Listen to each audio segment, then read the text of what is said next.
History flows like a river. Tell us what happened today in history. Today, before 2009, on May 25, 1810, Argentina established an independent government. Indians lived before the 16th century. Spain established its colonial stronghold in La Plata in 1535. In 1776, Spain established the Governor's District of La Plata with Buenos Aires as its capital. On May 25, 1810, the people of Buenos Aires launched the May Revolution against Spanish rule and established the first government committee.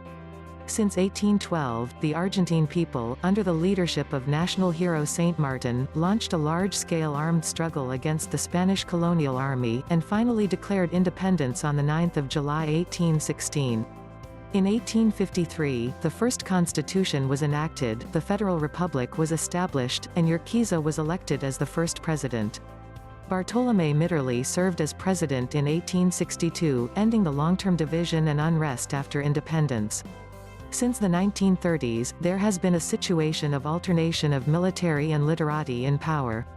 In 1983, Alfonsin's democratically elected government came to power, restored the constitutional system and vigorously promoted the process of democratization.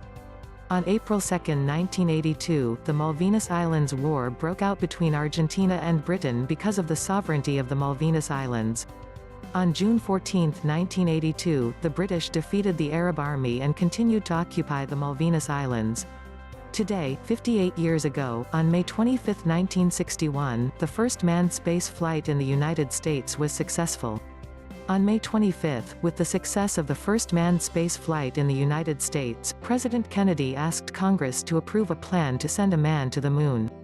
The projected $7 to $9 billion lunar landing program, he said, will enable us to grasp the future of mankind and insist that the United States must take the lead in space. Kennedy's proposal came 20 days after the successful flight. The 37-year-old Navy Lieutenant Colonel Alan Shepard Jr. flew 115 miles above the ground for 15 minutes, making him the first American to go into space. Shepard was launched from Cape Canaveral at 10:34 a.m. on May 5 aboard the Freedom 7 spacecraft carried by the Red Rocket. During the flight, he shouted in surprise, "What a beautiful scene, sister-in-law." "Everything's okay" is the term used by rocket engineers to mean everything's perfect. At 10:49 a.m., Shepard landed in Atlantic waters near the Bahamas, 302 miles from Cape Canaveral. A Marine Corps pill lift pulled him up and carried him to the aircraft carrier Lake Chamberlain, where doctors said his condition was very good and had not been adversely affected. Although Shepard did not fly as far as Yuri Gagarin, the first Soviet to enter the sky, and his spaceship was only 1/4 as fast as Gagarin's, he did small rocket ignition tests on his spaceship in space, an achievement that the Soviets have not yet said they have mastered. Today, 21 years ago, the 25th of May 1998, Egypt restored the Sphinx. Egyptian President Hosni Mubarak hosted a grand ceremony in the western suburbs of Cairo on the evening of the 25th to celebrate the completion of a 10-year restoration project for the Sphinx. In front of the Pyramid of Giza, 30 Egyptian men dressed as priests and warriors of the ancient Egyptian pharaohs unveiled the huge White Sisters tent covering the Sphinx face, which was just liberated from wooden scaffolding by the intersection of stars and lasers. The Sphinx has successfully undergone the largest and most authoritative cosmetic surgery in history, according to a UNESCO documentary on the restoration project broadcast live. The Sphinx, known as one of the seven wonders of the ancient world, was built in 2610 BC, representing the sun god of ancient Egypt. It is said that it was dedicated to guarding the Khafra pyramid of ancient Egypt and the surrounding mausoleums.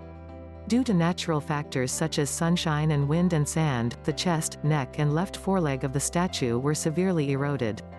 Although the earliest restoration work can be traced back to 1400 BC, the failure of technology and materials in the first 6 projects has put the treasure of human civilization in danger of collapse. In 1989, Egypt's Supreme Council for Cultural Relics and UNESCO jointly sent archaeologists, restorers and sculptors to save the weathered Sphinx at a cost of $2.5 million, using the most modern technology and using 12,478 antique bricks. The Secretary-General of Egypt's Supreme Council for Cultural Relics praised the 10-year hard work that would keep the statue of Sphinx standing for 5,000 years.